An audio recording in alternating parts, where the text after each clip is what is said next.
भारतको अरुणाञ्चल, दक्षिण चीन सागर, ताइवान र अक्साई चीनको नयाँ नक्सालाई उत्तर कोरियाको समर्थन, भारतलाई इतिहासको सबैभन्दा ठूलो झट्का। प्रधानमन्त्री प्रचण्डको चीन भ्रमणमा यस्ता मुद्दाहरू उठाउन जरुरी रहेको ठहर। यी महत्त्वपूर्ण 4 मुद्दामा सहमति नभएमा भारतले फेरि नाकाबन्दी लगाउने सम्भावना बढ्यो। कोभिड-19 का कारण घटेका चिनिया पर्यटक ह्वात्तै बढ्न थाले। विश्वबाट आउने पर्यटकको संख्यामा पहिलोमा भारत र दोस्रोमा चिनिया पर्यटक भएको जानकारी। अमेरिकाले बृहत रूपमा तयारी नथालेमा अब चीनसँग हार स्वीकार्नु बाहेक अरू कुनै विकल्प नरहेको अमेरिकी रक्षा मन्त्री लोयड अस्टिनको भनाई। अमेरिका अरू देशको युद्धमा होमिएका बेला चीनले धेरै हतियार उत्पादन गरेको खुलासा। दैनिक 20 कन्टेनरका दरले नेपालबाट चीनमा घाँस निर्यात हुँदै घाँस बेचेरै नेपाली किसानले मनग्गी कमाउने सम्भावना बढ्यो। मुसलधारे वर्षा र खतरनाक आँधीका कारण ताइवानमा बढ्यो खतरा। 4000 भन्दा बढी मानिसलाई सारियो सुरक्षित स्थानमा। सिंहदरबार जलाइदिने धम्की सहितको चोर सरकार लेखिएको स्ट्याटस मेयर बालेन शाहले हटाए। आखिर किन हटाउनु पर्यो त? यसबारे भनी दिएनन् जानकारी। भारतमा साम्प्रदायिकता र जातिवादलाई स्थान नभएको मोदीको चेतावनी। भारत 100 वर्षमा विकसित देश बनिसक्ने घोषणा। फेसबुक र इन्स्टाग्राम चलाउनका लागि आयो खतरनाक खबर। अबदेखि पैसा तिरेर मात्रै मेटा कम्पनीका भर्जनहरू चलाउन पाउने नियम सार्वजनिक। युक्रेनी रक्षा मन्त्री अलेक्सी रेन्जिकोभलाई त्यहाँका राष्ट्रपतिले गरे बर्खास्त। विश्वभर भयो नयाँ तरङ्ग सुरु। फ्रान्सेली सेना फिर्ताको माग गर्दै अफ्रिकी देश नाइजरमा बृहत आन्दोलन सुरु। फ्रान्सेली सेनाको सैन्य अड्डामाथि गरियो हमला। सुडानको हवाई हमलामा परि 2 बालबालिका सहित कम्तीमा 20 जनाको मृत्यु। अवस्था तनावग्रस्त बन्यो। र बेइजिङसँग वार्ता गर्नु वासिङटनको कमजोरीको सङ्केत नभएको अमेरिकी वाणिज्य मन्त्रीको दाबी। वार्ता र संवाद नै विश्वको हितमा भएको भनाई। नमस्कार। ग्रेटर नेपाल टिभीले तयार पारेको अन्तर्राष्ट्रिय समाचारहरूको सङ्गालो ग्रेटर न्युजबाट यहाँलाई हार्दिक स्वागत छ। अब ग्रेटर न्युज विस्तारमा। भारतको अरुणाञ्चल प्रदेश, दक्षिण चीन सागर, ताइवान लगायतका विभिन्न क्षेत्रहरू समेटेर चीनले हालै मात्र जारी गरेको नयाँ नक्सालाई उत्तर कोरियाको कम्युनिस्ट पार्टीले मान्यता दिएको घोषणा गरेको छ। उत्तर कोरियाली कम्युनिस्ट पार्टी वर्कर्स पार्टीले चीनको उक्त नक्सालाई मान्यता दिएको घोषणा गरेको हो। उत्तर कोरियाको सत्तारूढ कम्युनिस्ट पार्टी वर्कर्सले उक्त नक्सालाई मान्यता दिएको घोषणा गरेको हो। साथै उसले अरुणाञ्चल, ताइवान, अक्साई चीन लगायतका क्षेत्रहरू चीनको अभिन्न अङ्ग भएको दाबी गरेको छ। हाम्रो छिमेकी मित्र राष्ट्र चीनले हालै जारी गरेको नक्साप्रति हाम्रो पूर्ण समर्थन रहेको छ र हामीले तन, मन र वचन दिएर मान्यता दिएका छौँ। यसले भारत र ताइवानलाई भने झट्का लाग्ने देखिएको छ। विभिन्न हतियार तथा मिसाइलहरूमा र सैन्य शक्तिमा अमेरिकालाई समेत च्यालेन्ज दिइरहेको उत्तर कोरियाले यस्तो घोषणा गरेसँगै भारतलाई भने ठुलो झट्का लागेको छ। प्रधानमन्त्री पुष्पकमल दाहालको आसन्न चीन भ्रमणका विषयमा बहस भइरहेको छ। चीनसँग के कस्ता सवालहरू उठाउने, कस्तो सहयोग माग्ने भन्ने विषयमा छलफल भइरहेको छ। चीनको महत्त्वकांक्षी योजनाको रूपमा हेरिएको belt and road initiative BRI परियोजनाबाट नेपालले लिने फाइदाका विषयमा पक्कै कुरा उठ्नेछ। चीनले गर्ने उडानलाई पोखरा अन्तर्राष्ट्रिय एयरपोर्टमा जोड्ने सवाल पनि कुराकानीको विषय बन्नुपर्छ। तर मुख्य माग र समस्यामा केन्द्रित नभएर जिना मसिना कुराहरू मात्र उठायौँ भने नेपालको दीर्घकालीन हितमा हुँदैन। राष्ट्रको प्रमुख कार्यकारीको तहमा हुने भ्रमणमा प्रमुख समस्या र सहयोगको विषय उठाउनुपर्छ। त्यसले मात्र हामीलाई सही दिशामा लैजान्छ र प्रधानमन्त्री दाहालको भ्रमण पनि सफल भएको मानिनेछ। भ्रमणका क्रममा दाहालले उठाउनुपर्ने मुख्य 4 विषयमा हुन सक्दछन्। चीनबाट रेल, तेल, विद्युत मार्ग र पर्यटक मार्गको विषयलाई मुख्य रूपमा उठाउनुपर्छ। नेपालको नक्सा परिवर्तनको अर्को महत्त्वपूर्ण विषय उठाउन बिर्सनु हुँदैन। धेरै विषयमा कुरा गर्दा केही पनि उपलब्धि नहुने परिस्थिति बन्न सक्दछ। बरु थोरै तर ठोस कुरा गर्यौँ भने त्यसबाट उपलब्धि प्राप्त गर्न सकिन्छ। भारतीय नाकाबन्दीका बेला भोग्नु परेका कष्टपूर्ण दिनहरू सम्झनु जरुरी रहेको छ। भूकम्पले थलिएको 5 महिनामा नाकाबन्दी गरेर भारतले आफ्नो स्वार्थ पुरा भएन भने कुनै पनि बेला फेरि अप्ठ्यारो पार्ने सन्देश दिइसकेको छ। भारतले आफ्नो स्वार्थमा ठेस लाग्न साथ नाकाबन्दीको अस्त्र चलाउँछ भन्ने हेक्का राख्न आवश्यक छ। चीनले गर्ने उडानलाई पोखरा अन्तर्राष्ट्रिय एयरपोर्टमा जोड्ने सवाल पनि कुराकानीको विषय बन्नुपर्छ। तर मुख्य माग र समस्यामा केन्द्रित नभएर झिना मसिना कुराहरू मात्र उठायौँ भने नेपालको दीर्घकालीन हितमा हुँदैन। भारतले गरेको 2045 र 2072 को नाकाबन्दीबाट धेरै नेपालीले राम्रैसँग अनुभव सँगालेका छन्। इन्धनको अभावमा रातभरि पेट्रोल पम्पहरूमा गाडीहरूको लाइन, ग्यासको अभावमा दाउराको बिक्री, डिजेल पेट्रोलको कालोबजारी जस्ता अनगिन्ती समस्या भोग्दै आएका हाम्रा लागि चीनसँग भरपर्दो कनेक्सन विकल्प हुन सक्दछ। हामीले पुनः नाकाबन्दी सम्झेर चीनसँग भरपर्दो रेलमार्गको माग गर्नुपर्छ। भारतको हेपाहा प्रवृत्ति र भावी पुस्ताका लागि पनि चीनसँगको पाइपलाइन र केरुङ काठमाडौँ रेलमार्ग अति आवश्यक रहेको छ। अनि इन्धनको पाइपलाइन निर्माणका लागि सहयोग लिनै पर्छ। दीर्घकालीन असर पार्ने महत्त्वपूर्ण विषयलाई सशक्त रूपमा उठाएर चीनलाई मनाउन सक्यौँ भने भारतले नाकाबन्दीको धम्की कहिल्यै पनि दिन सक्दैन। भारतको नाकाबन्दीबाट मुक्त हुन चीनसँग हामीले 2072 सालदेखि नै उठाउनु पर्ने विषय अघि बढाउन सकिएको छैन। अहिले मौका मिलेको छ। यो अवस्थामा पनि कुरा उठाएर चीनलाई सहमतिमा लिन सकेनौँ भने यो विषय 10औं वर्ष पछाडि जान सक्दछ। भारतले नेपालको विद्युत खरिद गर्न विभिन्न बहानाबाजी गर्दै आएको छ। पछिल्लो समय अन्य देशको लगानी तथा विशेष गरी चीनको लगानीमा बनेका विद्युत खरिद नगर्ने मनासाय उजागर गरेर तङ्गारो तेर्साएको छ। यसका लागि पनि चीनसम्म पुग्न प्रसारण लाइन र विद्युत खरिद सम्झौता गर्नुपर्दछ। चीनले 22 अर्बको लागतमा बनाएको एयरपोर्ट सञ्चालन गर्न सहयोग आवश्यक रहेको छ। त्यसका लागि चीनका ठुला सहरहरूबाट पोखरामा डाइरेक्ट फ्लाइटको सम्झौता गर्न सक्नुपर्दछ। चीनले हालै प्रकाशन गरेको ग्लोबल नक्सामा नेपालको चुच्चे नक्सा समावेश गर्न लबिङ गर्नुपर्छ। अन्यथा कालापानी, लिम्पियाधुरा र लिपुलेकको भूभाग अतिक्रमणलाई चीनले समर्थन गरेको ठहर्नेछ। कोभिड-19 महामारीले घटेका चिनिया पर्यटक बढ्न थालेका छन्। चीनले 15 मार्च 2023 देखि आफ्ना नागरिकका लागि निर्बाध घुम्न पाउने गन्तव्य राष्ट्रमा सूचीकृत गरेसँगै चिनिया पर्यटक नेपालमा बढ्न थालेका हुन्। सन् 2023 को जुलाई र अगस्त महिनामा सबैभन्दा धेरै पर्यटक आउनेमा भारतीयपछि चिनिया दोस्रो नम्बरमा रहेका छन्। जुलाईमा 5693 र अगस्तमा 5027 चिनिया पर्यटक नेपाल भ्रमणमा आएको पर्यटन बोर्डको तथ्याङ्क रहेको छ। कोभिड अघि पनि भारतीयपछि सबैभन्दा धेरै पर्यटक आउनेमा चिनिया नै थिए। सन् 2019 मा 11,97,000 पर्यटक भित्रिँदा चिनियाको सङ्ख्या 1,69,000 थियो। सो वर्ष भारतबाट 2,54,000 पर्यटक नेपाल भ्रमणमा आएको तथ्याङ्क रहेको छ। कोभिड पछि चीनले आफ्ना नागरिकलाई भ्रमणमा कडाई गरेपछि चिनिया पर्यटकको सङ्ख्या करिब शून्यमा झरेको थियो। महामारी कम हुँदै गएसँगै चीन सरकारले आउटब्यान्ड खुल्ला गरेसँगै चिनिया पर्यटक बढ्दै गएको तथ्याङ्कले देखाएको छ। यस वर्षको जनवरीदेखि अगस्तसम्म 8 महिनामा 30,837 चिनिया पर्यटक नेपाल आएका छन्। यस अवधिमा सबैभन्दा धेरै 2,15,627 पर्यटक भारतबाट भित्रिएका छन्। पर्यटन बोर्डका अनुसार 8 महिनामा विभिन्न देशबाट कुल 6,01,000 पर्यटक भित्रिएका थिए, जसमा 1/3 भन्दा बढी हिस्सा भारतीय पर्यटकको रहेको छ। जनवरीदेखि जुन महिनासम्म नेपालमा आउने पर्यटकमा सबैभन्दा धेरै भारतीय, दोस्रोमा अमेरिकी, तेस्रोमा ब्रिटिस, चौथोमा चिनिया र पाँचौँमा अस्ट्रेलियन थिए। तर पछिल्लो 2 महिना जुलाई र अगस्तमा चिनिया पर्यटक बढेपछि चीन दोस्रो स्थानमै फर्किएको छ। अमेरिकी रक्षा मन्त्रालय पेन्टागनले आगामी 2 वर्षभित्र हजारौं ड्रोन सहित उच्च प्रविधि सैन्य उपकरणहरू तैनाथ गर्ने योजना बनाएको छ। अमेरिकी उपरक्षा मन्त्री क्याथलिन हिक्सका अनुसार चीनको असीमित सैन्य आकार र उनीहरूको उन्नत हतियारको सामना गर्न अमेरिकी सेनालाई रूपान्तरण गर्नु आवश्यक रहेको बताएका छन्। हिक्सका अनुसार अब चीनसँग प्रतिस्पर्धा गर्न अमेरिकी सेना र हतियारलाई नवीकरण गर्न आवश्यक रहेको छ। उनका अनुसार जब अमेरिका इराक र अफगानिस्तानमा 20औं वर्षसम्म युद्धमा होमिएको थियो, त्यति बेला चीनले आफ्नो सेना र हतियारलाई आधुनिकीकरण गर्न सक्षम भयो। उनका अनुसार अब अमेरिकाले चीनलाई टक्कर दिन भविष्यमा हुने युद्धको कल्पना गरेर त्यही अनुसार काम गर्न जरुरी छ।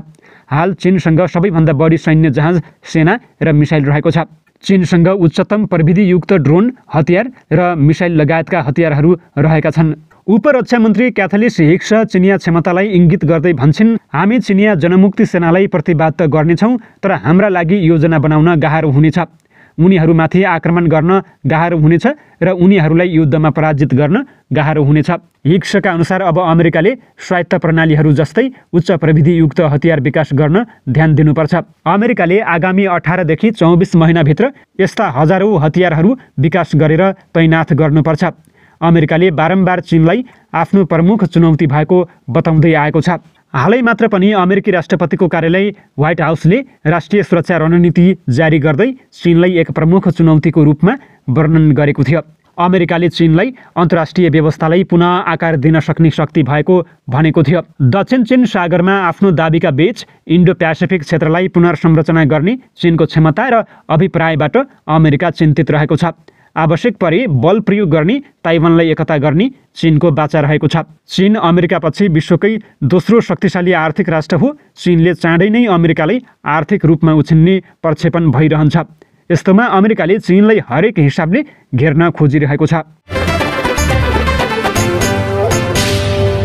नेपालबाट पहिलो पटक चीनतर्फ 80 टन हेलेज निर्यात भएको कृषि तथा पशुपन्छी विकास मन्त्रालयले जानकारी दिएको छ। मन्त्रालयका अनुसार दैनिक 20 कन्टेनरले चीन पठाइने व्यवस्था गरिएको छ। नेपालबाट भारतमा इस्कुस, गोलभेडा जस्ता तरकारीहरूको निकासीका लागि भारतीय पक्षसँग छलफल पनि भइरहेको र हाल ती वस्तुको निकासी सहज भएको मन्त्रालयले बताएको छ। यसका साथै मन्त्रालय तथा मातहतका विभिन्न कार्यालयहरूमा आयोजना भएका समीक्षा योजना तर्जुमा बैठकहरूमा सहभागी भई आवश्यक निर्देशन दिएको मन्त्री डाक्टर बेदुराम भुषालले जानकारी दिएका छन्। नेपालको चितवन लगायतका केही जिल्लामा हलेज घाँस व्यावसायिक रूपमा उत्पादन गरिएको छ, जहाँ चिनिया र नेपालीहरूको समूहले हलेज घाँस उत्पादन गरिरहेका छन्। नेपालले घाँस निर्यात गर्न सक्ने नीति गत मङ्सिरमा मन्त्री परिषदबाट पास गरिएको थियो। यसैले चीन सरकारको तर्फबाट मस्यौदा बनेर आएको प्रोटोकलमा नेपाल सरकारको सुझाव समावेश गरी स्वीकृत गरिएको थियो। यसमा प्रशोधित घाँस चीन निर्यात गर्नका लागि दुई देशबीच सम्झौता गर्न बनाइएको प्रोटोकलमा सरकारले 2078 चैत्रमा स्वीकृत गरेको थियो। यस्तै प्रोटोकल चाइना सरकारबाट पनि स्वीकृत भएको थियो। यसअघि चीनका विदेश मन्त्री वाङ यी नेपाल भ्रमणमा आएका बेला नेपालबाट घाँस निर्यातबारे सम्झौता भइसकेकाले निर्यातमा बाटो खुलेको हो। दुई देशबीच मापदण्ड अनुसार घाँस निर्यातका लागि हस्ताक्षर गरिएको थियो। मुसलधारे वर्षा र तीव्र गतिको हावाबीच टाइफुन हाइकुई आँधी अहिले ताइवानको दक्षिण पूर्वी भागमा पुगेको छ। हाल सो क्षेत्रमा 190 किलोमिटर प्रति घण्टाको गतिमा हावा चलिरहेको छ।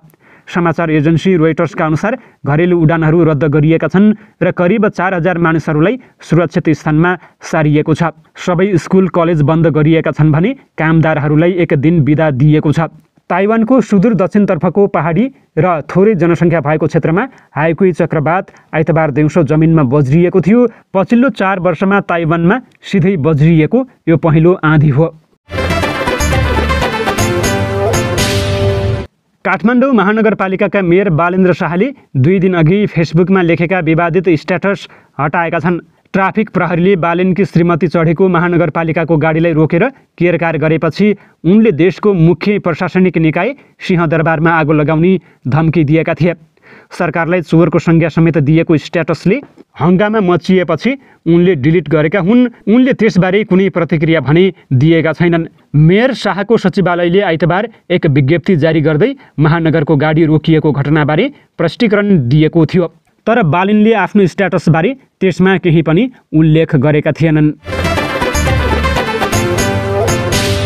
भारतका प्रधानमन्त्री नरेन्द्र मोदीले G20 बैठक अगाडि भारतमा जातिवाद र साम्प्रदायिकतालाई स्थान नभएको बताएका छन्। PTI-सँगको अन्तर्वार्तामा मोदीले भारतले विश्व शान्तिलाई मजबुत बनाउन प्रयत्न गरिरहेको उल्लेख गरे। उनले भारत स्वतन्त्र भएको 100 वर्ष पुरा हुँदा विकसित राष्ट्र बनिसक्ने पनि दाबी गरेका छन्। उनले भनेका छन् सन् 2047 सम्म भारत विकसित राष्ट्र भइसक्नेछ र देशमा भ्रष्टाचार, जातिवाद र साम्प्रदायिकतालाई स्थान हुने छैन। भारतले G20 बैठकको अध्यक्षता गरिरहँदा यसले तेस्रो विश्वका देशहरूमा विश्वासको बिउ रोपेको पनि मोदीले बताएका छन्। काश्मीर र अरुणाञ्चल प्रदेशमा भएको G20 बैठकमा पाकिस्तान र चीनबाट आएको आपत्तिका सम्बन्धमा उनले देशको हरेक भागमा बैठक आयोजना हुनु स्वाभाविक भएको बताएका छन्। मोदीले पहिले देशमा भोका व्यक्तिहरू बस्छन् भन्ने कथन पनि परिवर्तन भएको बताएका छन्। उनका अनुसार अहिले भारतसँग 1 अर्ब महत्त्वकांक्षी दिमाग र 2 अर्ब दक्ष हात छन्। उनका अनुसार आज भारतसँग आगामी 1000 वर्षसम्म सम्झन लायक विकासको जग बसाउने अवसर छ। यदि तपाईँ पनि फेसबुक तथा इन्स्टाग्राम प्रयोग गर्नुहुन्छ भने तपाईँका लागि निकै महत्त्वपूर्ण खबर छ। मेटा कम्पनीले आफ्ना 2 ठूला सोसियल मिडिया प्लेटफर्म फेसबुक र इन्स्टाग्रामलाई सशुल्क बनाउने निर्णय गरेको छ। अर्थात् फेसबुक तथा इन्स्टाग्राम चलाउनको लागि तपाईँले पैसा खर्च गर्नुपर्नेछ। रिपोर्ट अनुसार मेटाले तत्कालका लागि युरोपमा यस्तो सशुल्क सेवाको सुरुवात गर्ने निर्णय गरेको छ। युरोपेली युनियनका तर्फबाट विज्ञापन तथा प्राइभेसीलाई लिएर लगातार दबाव बढिरहेको बेला मेटाले आफ्ना सेवा बापत शुल्क लिने निधो गरेको हो। मेटाको योजनाअनुसार युरोपेली युनियन सम्बद्ध देशका कुनै पनि प्रयोगकर्ताका लागि फेसबुक तथा इन्स्टाग्राम मध्ये एउटाका लागि शुल्क तिर्दा अर्को प्लेटफर्म निशुल्क चलाउन पाइने व्यवस्था गरिनेछ। साथै निशुल्क सेवा लिनेका लागि फेसबुक तथा इन्स्टाग्राममा विज्ञापन देखाइने छैन। फेसबुक तथा इन्स्टाग्रामको सशुल्क संस्करणका लागि कति शुल्क तिर्नुपर्नेछ भन्ने बारेमा अहिलेसम्म खुलाइएको छैन। मेटाले पनि युरोपमा सशुल्क सेवा सुरुवात गर्ने समाचारका विषयमा कुनै आधिकारिक भनाई सार्वजनिक गरेको छैन। युक्रेनी राष्ट्रपति भलोदिमिर जेलेन्स्कीले रक्षा मन्त्री अलेक्सी रेन्जिकोभलाई पदबाट हटाएको घोषणा गरेका छन्। रेन्जिकोभले सन् 2022 फेब्रुअरी 24 रुसले युक्रेनमाथि आक्रमण गर्नु अघिदेखि नै मन्त्रालयको नेतृत्व गर्दै आएका थिए। जेलेन्स्कीले अब रक्षा मन्त्रालयका लागि नयाँ समय आएको बताएका छन्। रेन्जिकोभ बेलायतका लागि किभको नयाँ राजदूत बन्ने अनुमान गरिएको छ। 57 वर्षीय रेन्जिकोभ युक्रेनमा युद्ध सुरु भएदेखि नै चर्चाको शिखरमा थिए। फ्रान्सेली सेना फिर्ताको माग गर्दै अफ्रिकी देश नाइजरमा प्रदर्शन चर्किएको छ। हजारौं प्रदर्शनकारीले करिब 1500 फ्रान्सेली सैनिक बसेको अड्डामाथि प्रदर्शन गरेका हुन्। पश्चिमी अफ्रिकी मुलुक नाइजरमा गत जुलाई 26 सेनाले कु गर्दै सत्ता हत्याएको थियो। राष्ट्रपति मोहम्मद बाजुमलाई अपदस्थ गरी सैनिक नेतृत्व अब्दुरहमान चिहानीले आफूलाई सरकार प्रमुख घोषणा गरेका छन्। त्यसयता फ्रान्सेली सैनिकलाई फिर्ता गर्न माग गर्दै प्रदर्शन भइरहेको छ। सेनाले पनि फ्रान्सेली अधिकारीहरूलाई सेना फिर्ता गर्न आग्रह गरे पनि फ्रान्सले हालसम्म कुनै जवाफ दिएको छैन। कुनै समय फ्रान्सको उपनिवेश रहेको नाइजरमा अपदस्थ गरिएका राष्ट्रपति बाजुमलाई पनि फ्रान्सको समर्थन रहेको थियो। हालै भएको चुनावमा बाजुम विजयी भएपछि सेनाले उनलाई हटाउँदै सत्ता नियन्त्रणमा लिएको हो। सेनाले 3 वर्षपछि मात्र सत्ता छाड्ने अडान राखेको छ। पश्चिम अफ्रिका, बुर्किना फासो, गिनी, माली र चाडपछि नाइजरमा पनि सैन्य शासन लागू भएको हो। यी सबै देशहरू कुनै बेला फ्रान्सको उपनिवेशमा रहेका थिए भने पछिल्लो समयसम्म पनि यहाँ फ्रान्सकै दबदबा रहेको छ। सेनाले सत्ता कब्जा गर्न थालेपछि भने देशहरूमा फ्रान्स लगायत पश्चिमा मुलुकहरू र अमेरिकाको पकड कमजोर बन्दै गएको छ भने रुसको प्रभाव बढिरहेको छ।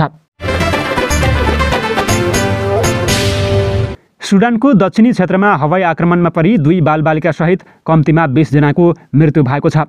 हवाई आक्रमणमा परि उनीहरूको मृत्यु भएको केही घण्टापछि खार्तुमका बासिन्दा आइतबार बिहान त्रासका साथ उठेको सुडानी अधिकारीले बताएका छन्। स्वयंसेवक समूहका अनुसार बम विस्फोटमा शवहरू गम्भीर रूपमा जलेका वा टुक्रा टुक्रा भएका कारण मृत्यु भएकाहरूको परिचय खुल्न सकेको छैन। अप्रिल 15 सुडानी सेना र अर्धसैनिक ऱ्यापिड सपोर्ट फोर्सेस RSF बीच युद्ध सुरु भए यता यहाँ करिब 5000 व्यक्तिको मृत्यु भइसकेको सशस्त्र द्वन्द्व स्थल र घटनाको तथ्याङ्क सङ्कलन कार्यक्रमले जनाएको छ। सेनाले नियमित हवाई आक्रमण गरिरहेको छ भने RSF लडाकुहरूले राजधानीका सडकमा कब्जा जमाएका छन्। सुडानका 4 करोड 80 लाख जनतामध्ये आधाभन्दा बढीलाई मानवीय सहायता र सुरक्षाको खाँचो रहेको संयुक्त राष्ट्रसङ्घले जनाएको छ। यस्तै 60 लाख व्यक्ति भोकमरीको जोखिममा रहेको राष्ट्रसङ्घको तथ्याङ्क रहेको छ। यस्तै युद्धका कारण करिब 38 लाख व्यक्ति आन्तरिक रूपमा विस्थापित भएका छन् भने अन्य 10 लाख सीमा पार गरेर छिमेकी मुलुकतर्फ प्रवेश गरेका छन्। इन्टरनेसनल अर्गनाइजेसन फर माइग्रेसनका अनुसार विस्थापित मध्ये खार्तुमका करिब 28 लाख रहेका छन्। यो राजधानीको युद्ध पूर्वको करिब 50 लाख जनसङ्ख्याको आधाभन्दा बढी हो। बेजिङका अधिकारीसँग वार्ता गर्नु वासिङ्टनको कमजोरीको सङ्केत नभएको भन्दै अमेरिकी वाणिज्य मन्त्रीले वार्ता नगर्दा थप तनाव र असमझदारी बढ्न सक्ने बताएका छन्। यो अमेरिकाको हितमा रहेको छ, यो चीनको हितमा रहेको छ।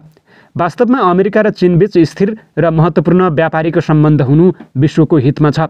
बेजिङबाट फर्केको केही दिनपछि विदेश मन्त्री जिना राइमोन्डोले CNNसँगको स्टेट अफ द युनियन कार्यक्रममा भने चीनसँग छलफल गर्नु वा संवाद गर्नु कमजोरीको सङ्केत हो भन्ने मान्यतालाई म स्वीकार गर्दिन, उनले भने। राइमोन्डोले बेजिङ भ्रमणका क्रममा आफ्ना समकक्षी वाङ बेन्ताओ र प्रधानमन्त्री ली चियानसहित उच्च अधिकारीसँग भेटवार्ता गरेको बताएका छन्।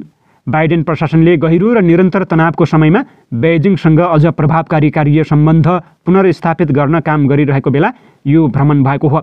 ग्रीष्म ऋतुको सुरुदेखि अमेरिकी सरकारका एक वरिष्ठ अधिकारीको यो चौथो भ्रमण हो। उनले अमेरिका र चीनबीच स्थिर र महत्त्वपूर्ण व्यापारिक सम्बन्ध हुनु विश्वको हितमा रहेको बताएका छन्। हवस् त ग्रेटर नेपाल टिभीले तयार पारेको अन्तर्राष्ट्रिय समाचारहरूको सङ्गालो ग्रेटर न्युजको समय सकिएको छ। यतिन्जेलसम्म हेरेर साथ दिने तपाईँ सम्पूर्ण दर्शकवृन्दलाई धेरै धेरै धन्यवाद भन्दै आजको यो बसाइबाट म विवश बुढाथोकीलाई पनि अर्को समाचारसम्मको लागि आज्ञा दिनुहोस्। नमस्कार। जय देश, जय ग्रेटर नेपाल।